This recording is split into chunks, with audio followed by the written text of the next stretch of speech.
ओम सूर्य देवाय नमः। बोलिए सूर्य नारायण भगवान की जय। प्रिय भक्तों, आप सभी का स्वागत है आपके अपने भक्ति यूट्यूब चैनल शिव राम कथाएं में। आज की इस वीडियो में आप सभी सुनने वाले हैं सूरज देवता की कथा। रविवार का दिन भगवान सूर्य देव को समर्पित माना जाता है। सनातन परंपरा में सूर्य देव को प्रत्यक्ष देवता कहा गया है, क्योंकि उन्हीं के प्रकाश और ऊर्जा से संसार का जीवन चलता है। रविवार का व्रत श्रद्धा और नियम पूर्वक करने से आरोग्य, आत्मविश्वास, यश, तेज, सुख, समृद्धि और मन की शांति प्राप्त की जा सकती है। मान्यता है कि जो व्यक्ति रविवार के दिन प्रातःकाल स्नान करके सूर्य देव को अर्घ्य देता है और श्रद्धा पूर्वक व्रत करता है, उसके जीवन में सकारात्मकता बढ़ती है। सूर्य देव को पिता, आत्मबल, सम्मान और तेज का कारक भी माना गया है। विशेष रूप से जिन लोगों के जीवन में आत्मविश्वास की कमी, कार्यों में बार बार बाधा, मान सम्मान की कमी या फिर जीवन में निराशा बनी रहती है, वे सूर्य देव की उपासना कर सकते हैं। प्रिय भक्तों, आज रविवार के दिन मैं आपको सुनाने वाली हूँ भगवान सूर्य नारायण की पौराणिक कथा। परंतु कथा आरंभ करने से पहले मेरा आप सभी से निवेदन है कि आप सभी को अगर ये कथा अच्छी लगे तो इस वीडियो को एक प्यारा सा लाइक ज़रूर करें। और अगर आप सूर्य नारायण भगवान के सच्चे भक्त हैं और चाहते हैं कि भगवान सूर्य देव की कृपा से आपका भाग्य जल्दी से जल्दी उदय हो, तो कमेंट बॉक्स में बड़ी ही श्रद्धा से ओम सूर्य देवाय नमः जरूर लिख दें। और अगर आप हमारे चैनल पे नए हैं तो सबसे पहले हमारे चैनल शिव राम कथाएं को सबसे पहले सब्सक्राइब भी जरूर कर लें। तो चलिए भक्तों, अब बिना विलंब किए आज की इस पावन कथा का शुभारंभ करते हैं। एक राजा था, उसके पास सिपाही, घोड़े, दास दासियाँ, धन दौलत सब कुछ था, सिर्फ उन्हें संतान नहीं थी। इसी कारण से राजा और रानी बहुत ही दुखी रहा करते थे। संतान प्राप्ति के लिए उन्होंने हर तरह का दान धर्म, धार्मिक अनुष्ठान, जप, मंत्र, व्रत, पूजा पाठ सब कुछ किया, लेकिन इसका कोई लाभ नहीं हुआ।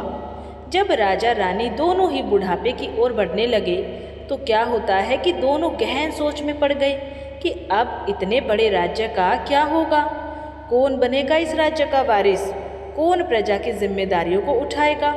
राजा रानी दिन रात इसी चिंता में गुलने लगे। उन्हें खाने पीने की भी कोई सुध नहीं रहती थी। एक दिन सुबह राजा के दरबार में एक साधु आते हैं तो दासी रानी को ये सब बताती है। तब रानी दासी से कहती है कि हे दासी, ये मेरा अंतिम दान है, इसके बाद मैं अपने हाथों से कोई दान धर्म नहीं करूँगी। रानी चावल से भरा हुआ सोने का कटोरा हाथ में लिए बाहर आई और साधु की झोली में भिक्षा डालने आगे बढ़ती है तो उसके चेहरे पे छाई उदासी साधु की दृष्टि में आ गई। वो उनसे पूछता है कि हे रानी, क्या हुआ, आप इतने उदास क्यों हैं? तब रानी साधु को सारी बात बताती है और बिलख बिलख कर रोने लगती है। रानी को यूँ रोता हुआ देखकर साधु महाराज कुछ गंभीर हो जाते हैं और कहते हैं कि हे रानी, आप चिंता मत करिए, आपकी संतान की इच्छा अवश्य ही पूर्ण होगी। आपकी कोख से एक पुत्र जन्म लेगा, किंतु मात्र वो 16 साल तक ही आप लोगों को मिलेगा। इसके आगे वो इस मृत्यु लोक में नहीं रह पाएगा। इससे बढ़कर आपको कुछ देना मेरे लिए संभव नहीं है। अपनी बात पूरी करते हुए उसने अपनी झोली में हाथ डाला, थोड़ी सी बुबूत निकाल कर रानी को दी और कहा कि आप और महाराज दोनों इसे बांट के ग्रहण करना, तुम्हें जल्दी ही बहुत ही सुंदर पुत्र प्राप्त होगा। इतना कह के साधु महाराज अपने राह पे चला गया। उसी रात राजा अपने दरबार खत्म करके रानी के पास महल में आए तो रानी ने राजा को सारी सच्चाई बताई और साधु की दी हुई बबूत राजा को दिखाई और बोले कि साधु महाराज ने ये बबूत हम दोनों को ग्रहण करने के लिए कहा है। तो महाराज बोले कि हे महारानी, इतना दान धर्म किया, जप तप उपवास किया, लेकिन इसका कोई फल नहीं मिला। क्या अब इस भरोसे हमें संतान प्राप्त होगी? तो रानी बोली कि जब इतना सब कुछ किया है तो अब ये भी कर लेते हैं। हे महाराज, साधु के क्रोध को क्यों बुलावा दे। प्रिय भक्तों, राजा को अब किसी पर विश्वास नहीं था, पर रानी को दुख ना पहुँचे इसीलिए वो राजी हो गया। उसने साधु महाराज का नाम स्मरण करके वो बबूत बांटकर दोनों ने खा ली। इसके बाद दोनों निश्चिंत होकर सो जाते हैं। कुछ दिन गुजर जाते हैं और साधु द्वारा कहे अनुसार रानी गर्भवती हो जाती है।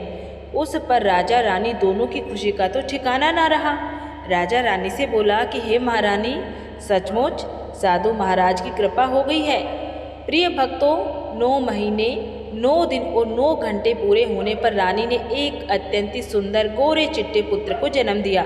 राजा ने बड़ी धूमधाम से पुत्र का नामकरण संस्कार किया। सारे राज्य में 8 दिन तक उत्सव मनाया गया।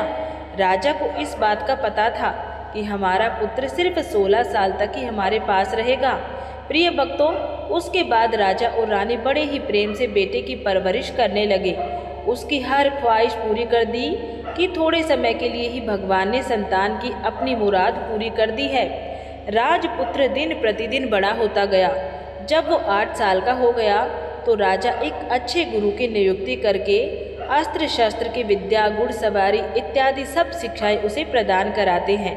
अब वो सभी विद्याओं में पारंगत हो चुका था और इस प्रकार वो 12 साल की उम्र का हो गया। तब एक अच्छी सी राजकन्या को खोजकर उसका विवाह कर दिया गया। इस प्रकार राजा और रानी और उसके पुत्र का जीवन सुखपूर्वक बीत रहा था। लेकिन एक दिन राजपुत्र ने अपने पिता से कहा कि पिताजी, मैं अपना राज्य घूमकर देखना चाहता हूँ। आप तक मैंने सिर्फ इस रजवाड़े के अतिरिक्त कुछ नहीं देखा है। बेटे की बात सुन के राजा चिंतित हो जाता है, क्योंकि पुत्र का 16वां साल शुरू हुआ था। अब कोई अनहोनी होने का वक्त नज़दीक आ गया था। लेकिन राजा ये सब बातें पुत्र को नहीं बता सकते थे। वो क्या करता? चेहरे पर झूठी मुस्कान लेकर बेटे से कहता है कि हे पुत्र, जरूर तुम्हें अपने राज्य के बारे में जानना चाहिए। मेरे बाद तुम ही तो राजा बनोगे, अपना राजपाट संभाल लोगे। परंतु एक बात का ध्यान रखना कि तुम जहाँ भी जा रहे हो, क्या कर रहे हो, ये बात अपनी पत्नी को मत बताना।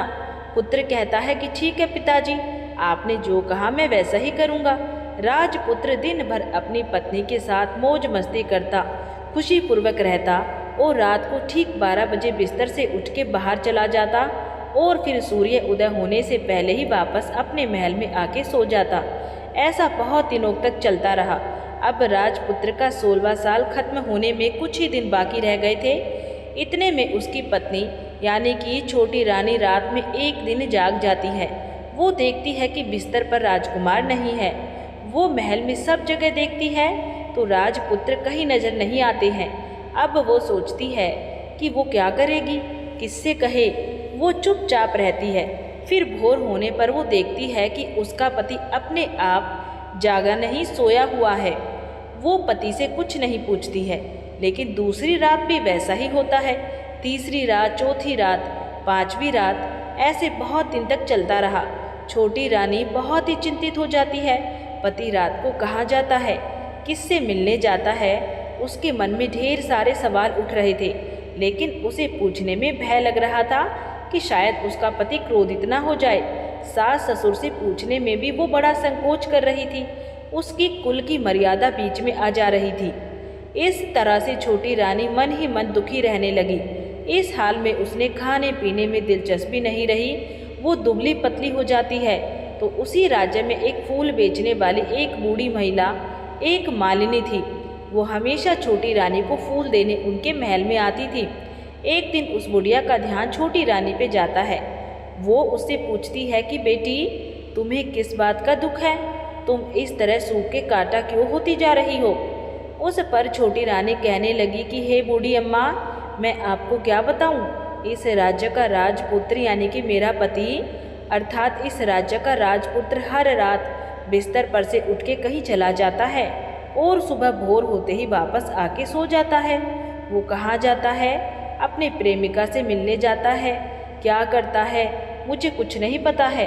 यही सब सोच सोच कर मैं दुबली होती जा रही हूँ। मैं खाना पीना ग्रहण नहीं कर पाती हूँ।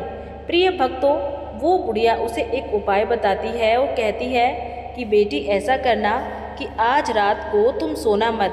तुम्हारा पति जब उठकर कहीं जाए तो उसके पीछे जाके देखना कि वो कहाँ जाता है, क्या करता है। उसकी अच्छी तरह से पहरेदारी करना।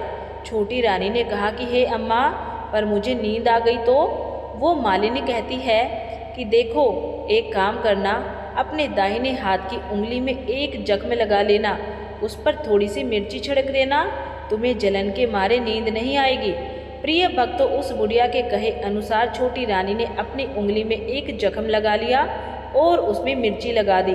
जलन के मारे कुछ देर तक तो उसे नींद नहीं आई, बाद में वो सो जाती है। दूसरे दिन ने सुबह बुढ़िया फूल लेकर के उसके महल में पहुंची और पूछती है कि क्या हुआ बेटी, क्या तुम देख पाई कि तुम्हारा पति कहाँ जाता है?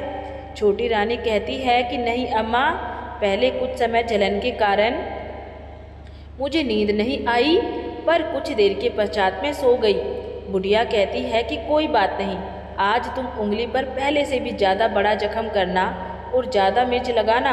तो छोटी रानी ने वैसा ही किया, परंतु वो सिर्फ पति को बाहर निकलते हुए ही देख पाई। उसके पश्चात उसकी आंखें मुंद गई, फिर उसे नींद आ गई। दूसरे दिन सुबह फिर बुढ़िया फिर आती है।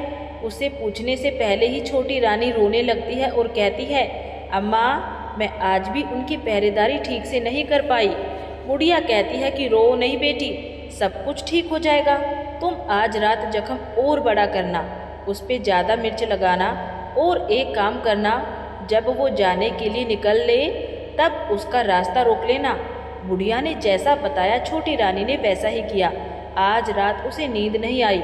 पति जब रात को महल से निकलने के लिए चलने लगा तो वो बुढ़िया ने जैसा बताया था वैसा ही करती है। दौड़ के जाकर अपने पति का रास्ता रोकती है और कहती है कि आप कहाँ जा रहे हो, किससे मिलने जा रहे हो, मुझे बताओ। राजपुत्र उसे समझाने की बहुत कोशिश करता है कि देखो, अगर मैंने तुम्हें ये बता दिया तो मैं तुम्हें दोबारा नहीं मिल पाऊंगा। छोटी रानी कहती है कि कोई बात नहीं, ना मिल पाओ, लेकिन आज रात के समय कहाँ जाते हो ये मुझे बता दो। राजपुत्र निरुत्तर हो जाता है और अपने पत्नी के जिद के आगे उसकी एक नहीं चल पाती है। ठीक उसी समय उसका 16वां साल खत्म होने वाला था और 70वां साल लगने वाला होता है। अब वो राजकुमार कुछ सोचता है और कुछ चावल मंत्रों से सिद्ध करके अपनी पत्नी को देके कहता है कि इस चावल को दोनों हाथों में मुट्ठी में पकड़ना, पहले दाएं हाथ में पकड़े चावल मेरे ऊपर फेंकना, मैं कौन हूँ तुम्हें पता चल जाएगा। बाद में बाएं हाथ में पकड़े चावल मेरे ऊपर फेंकना, मैं जैसा था तुम्हें वैसा मिल जाऊंगा। लेकिन यदि तुम बाएं हाथ के चावल मेरे ऊपर फेंकना भूल गई तो मैं तुम्हें कभी नहीं मिल पाऊंगा। छोटी रानी ने कहा कि नहीं भूलूंगी। छोटी रानी बड़े ही आत्मविश्वास के साथ ये कह के दाएं हाथ में पकड़े चावल अपने पति के ऊपर फेंकती है तो राजपुत्र एकदम एक विशाल घोड़ा बन जाता है, एकदम सफ़ेद लंबी गर्दन और बड़ा ही तेजस्वी। और वो घोड़ा देखते ही देखते तेजी से दौड़ने लगा। छोटी रानी उस घोड़े को एकदम बहुत ही भौचक्की होकर देखती रहती है और पति ने बाएं हाथ के चावल फेंकने की जो बात कही थी वो भूल जाती है। उसकी आंखों के सामने घोड़ा महल से बाहर निकलकर चला जाता है। घोड़ा जब महल से बाहर जाता है तो वापस नहीं आता है। अब छोटी रानी को बड़ा ही पश्चाताप हुआ। वो स्वयं को कोसने लगी, लेकिन अब उसका कोई फायदा नहीं होने वाला था। राजकुमार अब वापस नहीं आने वाला था। सुबह होते ही महाराज को ये सब बात पता चली। उन्हें बहुत दुख हुआ और वो बिस्तर पर पड़ गए तथा अपने बेटे की राह देखने लगे कि एक ना एक दिन उनका बेटा वापस आएगा। इस तरह 1 महीने, 2 महीने, 3 महीने करते करते 6 महीने पूरे हो जाते हैं। राजपुत्र का कोई पता नहीं चलता है। राज्य के सेनापति राजपुत्र को ढूंढने के लिए राज्य के गांव-गांव सिपाही भेजते हैं, लेकिन उसे कोई सफलता नहीं मिली। इधर छोटी रानी अपनी हट के कारण पति गायब हो गया ये सोचकर स्वयं को मन ही मन कोसती रही और प्रण कर लेती है कि कुछ भी करके अपने पति को ढूंढ के लाएगी और उसे वापस घर लेके आएगी। प्रिय भक्तों, एक दिन सुबह उठकर ससुर के महल में जाती है और कहती है कि मैं अपने पति को खोजने जा रही हूँ। अब महाराज को क्या चाहिए था, कुछ भी करके उनका बेटा उन्हें वापस मिलना चाहिए था। वे बहू को जाने के लिए अनुमति देके कहने लगे कि हे बेटी, तुम्हें जो चाहे वो करो, जहाँ जाना है वहाँ जाओ, लेकिन मेरे पुत्र को वापस लेके आओ। अब छोटी रानी अपने शाही भेष बदलकर एक सेठानी बन जाती है। कुछ दासियों को, कुछ नौकरानी को साथ लेती है और कुछ सामान ले लेती है और राज्य की सीमा पे जाके वहाँ एक भोजनालय खोल देती है। वहाँ आने जाने वाले यात्रियों को भोजन मुफ्त में खिलाती है और मात्र एक शर्त रखती है कि खाने वाले को उसकी देखी हुई कोई अजीब चीज़, नई चीज़ मालकिन को यानी कि राजकन्या को बतानी पड़ेगी, तो वहाँ आने वाले हर नागरिक को मुफ्त में भोजन दिया जाएगा। प्रिय भक्तों, इस तरह से छोटी रानी राहगीरों को उनके बताए गए बातों के अनुसार मुफ्त में खाना खिलाती रही, परंतु रानी को जो बात चाहिए थी अब तक वो नहीं मिली थी। ऐसे ही कुछ दिन बीत गए। रानी के महल में फूल लेकर आने वाली बुढ़िया की एक बेटा और बहू थी। उसका एक छोटा सा यानी कि बुढ़िया का एक पोता था। उस बुढ़िया के बेटा और बहू सुबह काम के लिए निकलते थे और पोते को संभालने की जिम्मेदारी बुढ़िया पर रहती थी। दिन भर पोते को संभालती थी। बुढ़िया को पान खाने की आदत थी, वो पान के बिना नहीं रह पाती थी। ऐसे ही एक दिन बुढ़िया को पान खाने के लिए चूना चाहिए था। वो उसे तैयार करने के लिए सीप लेके आई। इन सीपियों को भूनने के लिए गोबर के कंडे चाहिए थे। कंडे इकट्ठा करने के लिए वो बांस की टोकरी लेकर चरवाहे के मैदान में गई, जहाँ बहुत सारे कंडे थे। उन्हें जमा करते करते उसे घर आने में अंधेरा हो गया। इस ओर शाम होते ही काम से वापस आकर बेटा और बहू घर पहुँचे तो देखा कि बच्चा घर पर अकेला है और बहुत रो रहा है। वो दोनों गुस्से से लाल पीले हो गए और इसी बीच वो मालिन बुढ़िया घर आ पहुंची। बेटे ने पूछा, पोते को घर पर अकेला छोड़ के माँ तुम कहाँ गई थी? बुढ़िया बताने लगी कि बेटा मैं गोबर के कंडे इकट्ठा करने गई थी। इस पर बेटा बोला, दोबारा बच्चे को अकेला घर पर छोड़कर यदि कहीं गई तो मैं तुम्हें बहुत पीटूंगा। बुढ़िया कहने लगी कि नहीं बेटा, फिर कभी ऐसा नहीं करूँगी। लेकिन दूसरे ही दिन बुढ़िया ये बात भूल गई और चरवाहे के मैदान पर कंडे इकट्ठा करने चली गई। शाम को जब बेटा और बहू काम से वापस लौटे तो देखा कि बच्चा घर पर अकेला है और फिर से जोर जोर से रो रहा है। अब उसके बेटे की सहन शक्ति खत्म हो गई। वो बुढ़िया के घर वापस आने पर उसे घर से निकाल देता है। बुढ़िया रात भर घर से बाहर अंधेरे में बैठी रही और सुबह होते ही हाथ में टोकरी लेकर कंडे इकट्ठा करने के लिए निकल गई। प्रिय भक्तों, उस दिन उस पर कंडे इकट्ठा करने का मानो पागलपन सवार हो गया था। कंडे इकट्ठा करते करते अंधेरा हो गया, उसे मालूम ही नहीं चला।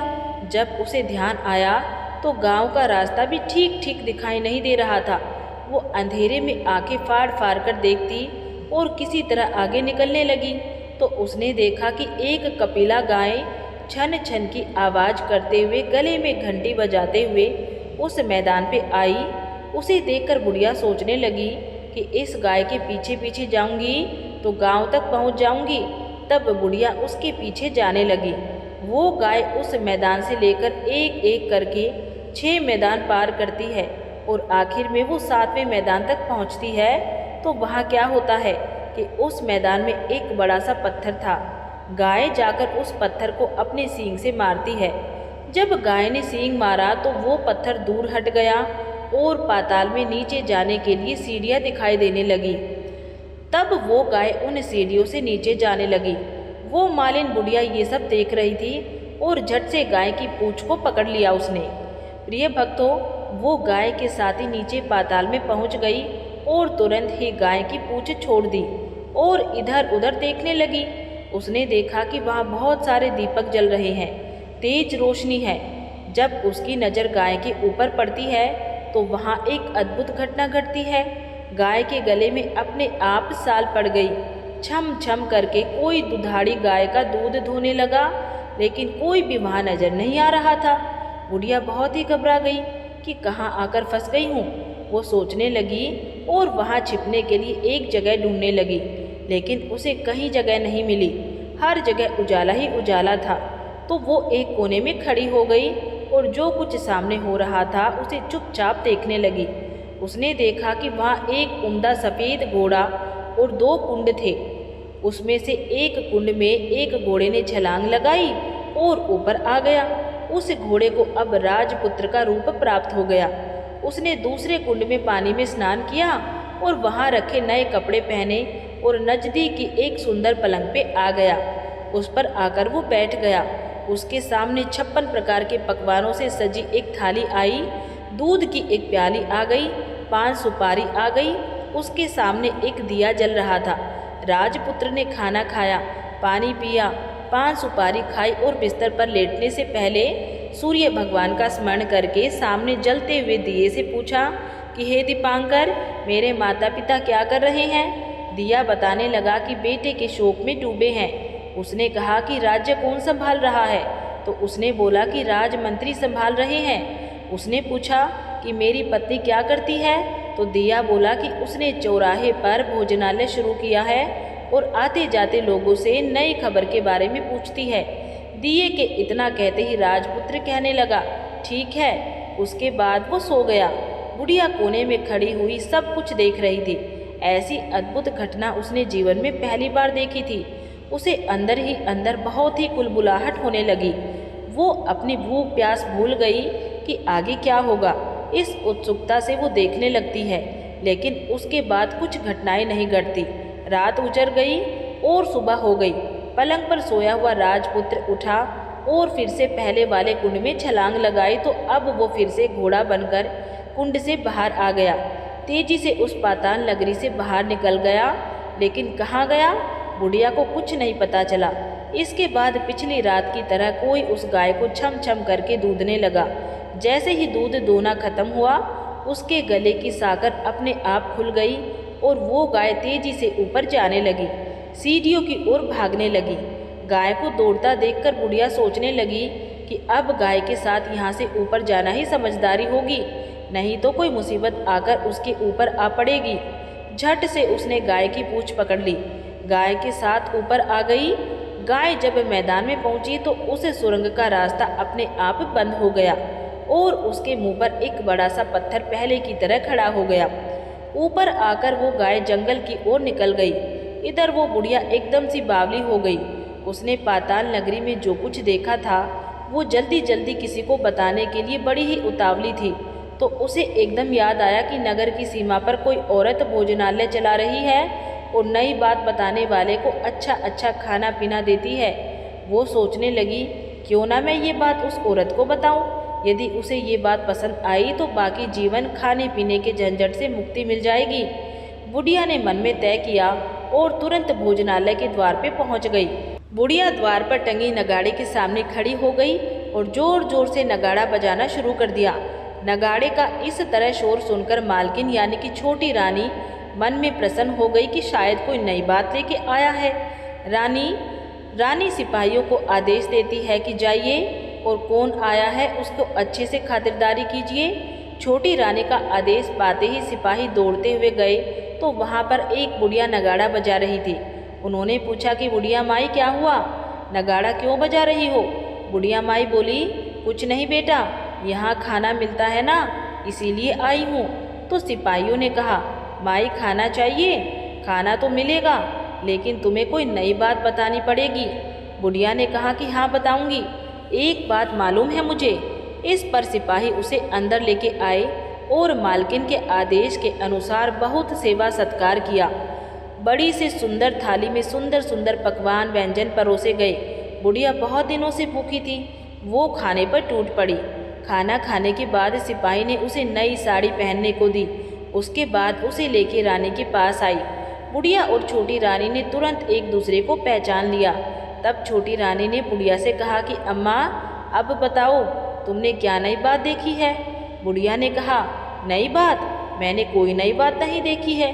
मेरे पास तो तुम्हें देने के लिए खाने के पैसे नहीं थे, इसीलिए मैंने झूठ कहा और नगाड़ा बजाया। रानी ने कहा कि अम्मा घबराना नहीं, मैं किसी को तुम्हारा नाम भी नहीं बताऊंगी। फिर भी बुढ़िया ने कहा कि मेरे पास कोई नई बात नहीं है।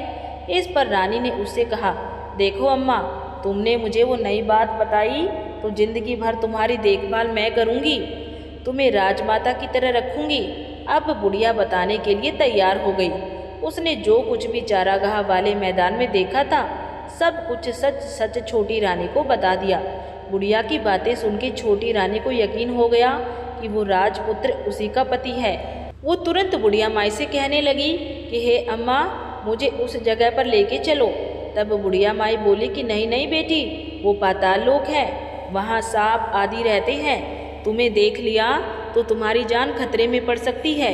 लेकिन छोटी रानी उसकी एक भी बात नहीं सुनती है, उसे उस जगह ले जाने के लिए हट करने लगती है।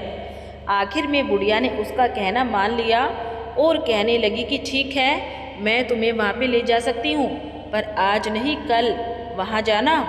दूसरे दिन दोपहर को रानी बुढ़िया के साथ उस मैदान पर गई और एक जगह छुपकर गाय के आने की राह देखने लगी।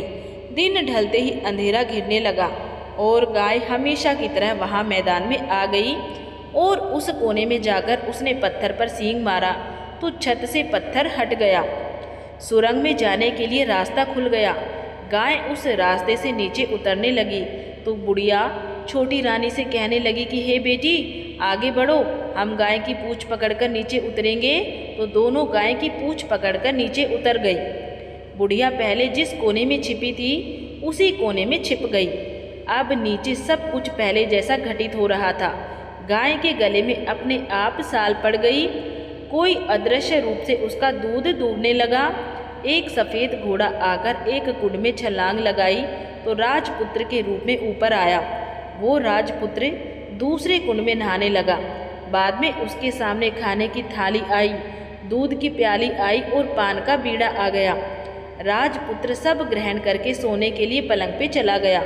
सोने से पहले सूर्य देव का स्मरण करके वो दिए से पूछने लगा कि दीपांकर, मेरे माता पिता क्या कर रहे हैं?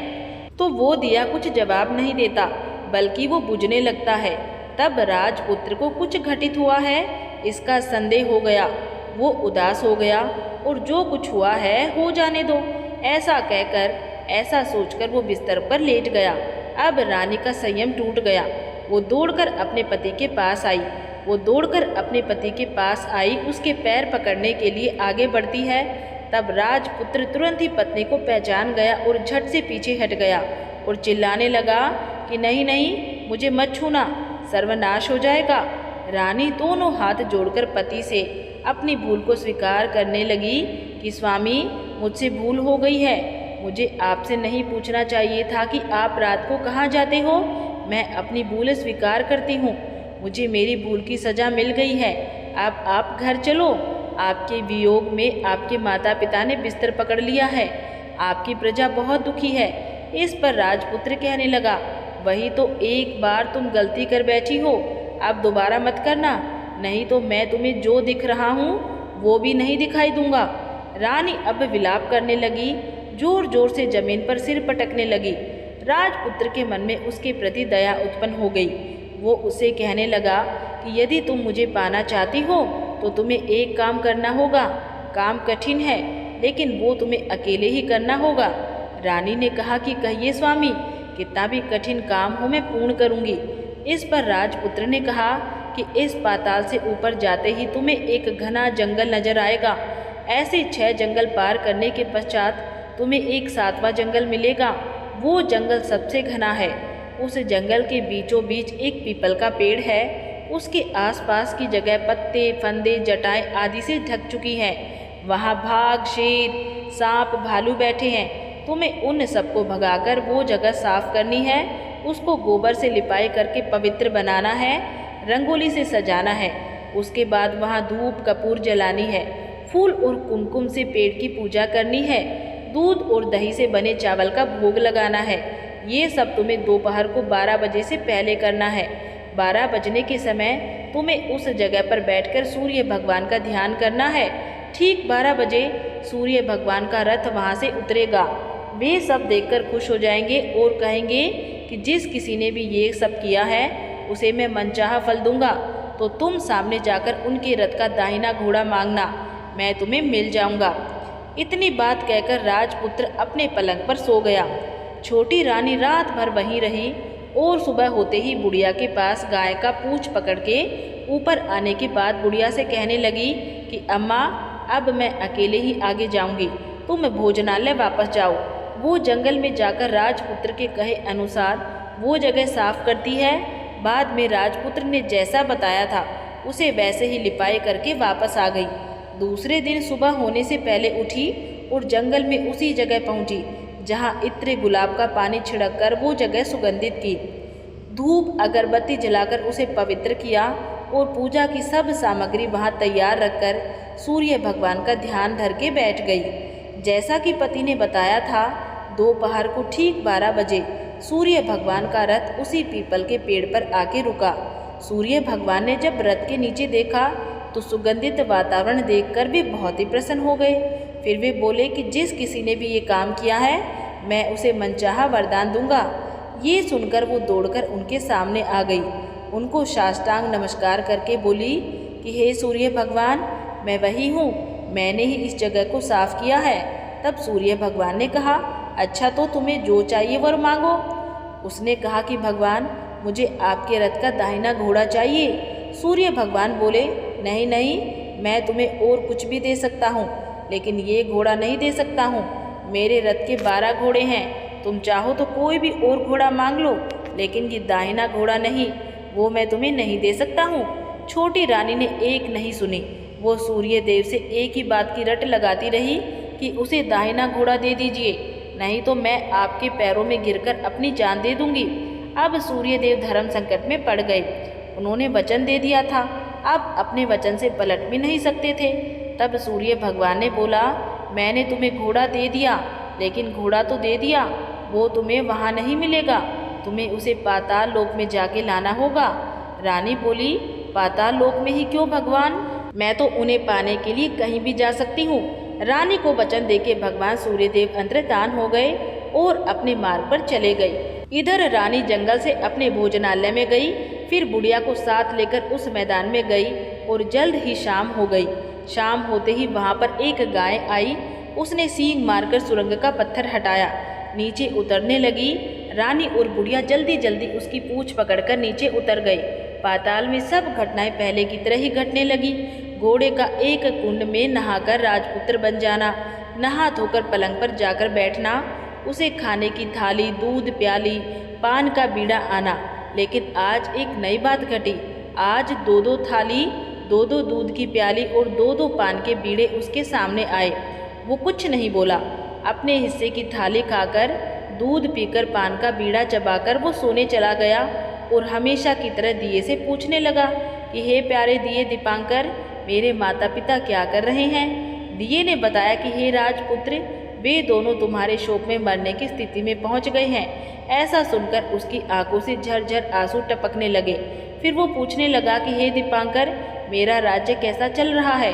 दिए ने कहा कि राजपुत्र, तुम्हारा राज्य प्रधानमंत्री चला रहा है और वो सब कुछ हड़प चुका है। वो प्रजा पर बहुत ही अत्याचार कर रहा है। ये सुन के राजपुत्र को बड़ा ही क्रोध आया।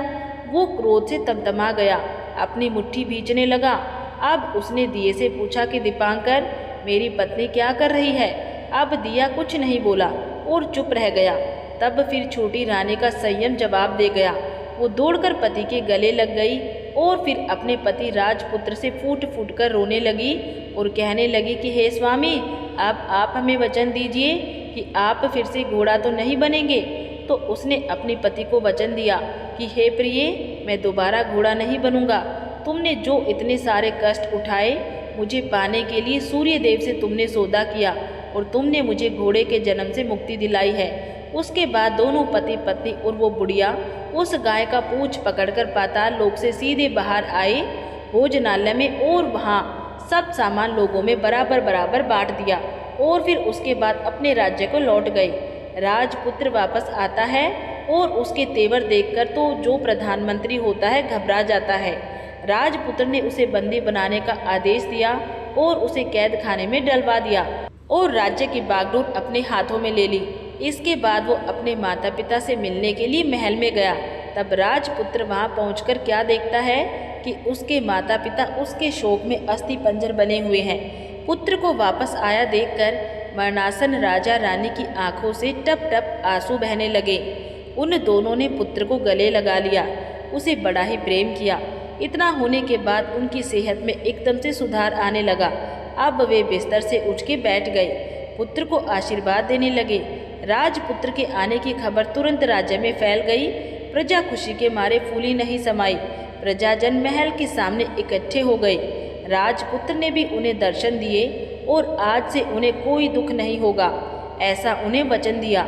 अब राजा ने अपने पुत्र का राज्य अभिषेक करके उसे सिंहासन पर बैठाया। प्रिय भक्तों, और अपनी बहू को महारानी का दर्जा भी दिया और स्वयं अपनी पत्नी के साथ ईश्वर स्मरण करते हुए खुशी से दिन व्यतीत करने लगे। महाराज बना राजपुत्र अच्छी तरह से राज चलाने लगा, अपनी पत्नी के साथ सुख शांति से जीवन व्यतीत करने लगा। उस बुढ़िया को रानी ने अपने ही पास रखा और उसकी अच्छी तरह से देखभाल करने लगी। बुढ़िया के बुढ़ापे के दिन खुशी से गुजरने लगे, सारे प्रजाजन प्रेम से रहने लगी। तब राजपुत्र ने एक और घोषणा की कि हे प्रिय प्रजाजनों, तुम आज के बाद सूर्य नारायण भगवान का व्रत करो। प्रत्येक रविवार को उन्हें प्रेम पूर्वक अर्घ्य दो, घर की लिपाई करो, अपने घर में सुख समृद्धि की कामना करो। इससे तुम्हारे घर में धन धान्य तो आएगा ही, साथ में तुम सब रोग मुक्त रहोगे। सूर्य भगवान की रविवार की व्रत कथा संपूर्ण हुई। तो बोलिए सूर्य नारायण भगवान की जय। आज की इस कथा कहानी को कहते सुनते हुकारा भरते सभी भक्तों को भगवान सूर्य देव के आशीर्वाद से सुख समृद्धि शांति और आरोग्य का आशीर्वाद प्राप्त हो। तो भक्तों, आपने श्रद्धा पूर्वक भगवान सूर्य नारायण की ये पावन कथा सुनी। मान्यता है कि जो भक्त श्रद्धा विश्वास और भक्ति भाव से सूर्य देव का स्मरण करता है, उसके जीवन में भगवान सूर्य नारायण की कृपा बनी रहती है। सूर्य देव हमें केवल प्रकाश ही नहीं देते हैं, बल्कि जीवन में ऊर्जा, आत्मविश्वास, तेज और सकारात्मकता का संदेश भी देते हैं। इसीलिए प्रतिदिन प्रातःकाल सूर्य देव को जल अर्पित करें और अपने मन में सच्ची श्रद्धा रखते हुए प्रार्थना करें कि हे सूर्य देव, जिस प्रकार आप अपने प्रकाश से संपूर्ण संसार को प्रकाशित करते हैं, उसी प्रकार हमारे जीवन से अज्ञान, दुख, रोग, भय और नकारात्मकता का अंधकार दूर करें। हमारे परिवार में सुख शांति, आरोग्य और समृद्धि प्रदान करें। जो भक्त इस कथा को श्रद्धापूर्वक सुनते हैं, भगवान सूर्य नारायण उनके जीवन में सुख शांति और मंगल प्रदान करें, ऐसी हमारी प्रार्थना है। अंत में हाथ जोड़कर भगवान सूर्य नारायण से यही प्रार्थना है, सर्वे भवन्तु सुखीन, सर्वे सन्तु निरामया, सर्वे भद्राणि पश्यन्तु, माँ कश्चिदु खभा भगवेत।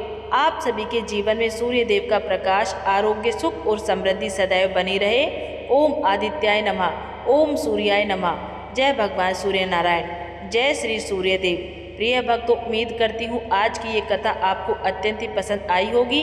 यदि आपको हमारे द्वारा सुनाई गई कथाएं पसंद आती है तो आप इसे अपने प्रियजनों में शेयर कीजिए और वीडियो को लाइक करके हमारे चैनल शिव राम कथाएं को सब्सक्राइब कर दीजिए। और हाँ, पास में बने बेल बटन को भी अवश्य दबाइए ताकि हमारे चैनल पर आने वाली प्रत्येक नई वीडियो की जानकारी आप तक सबसे पहले पहुंच सके और आप उसमें बताई गई कथाएं, कहानियां और जानकारी का लाभ उठा सके। बोलिए सूर्य नारायण भगवान की जय। ओम सूर्य देवाय नमः।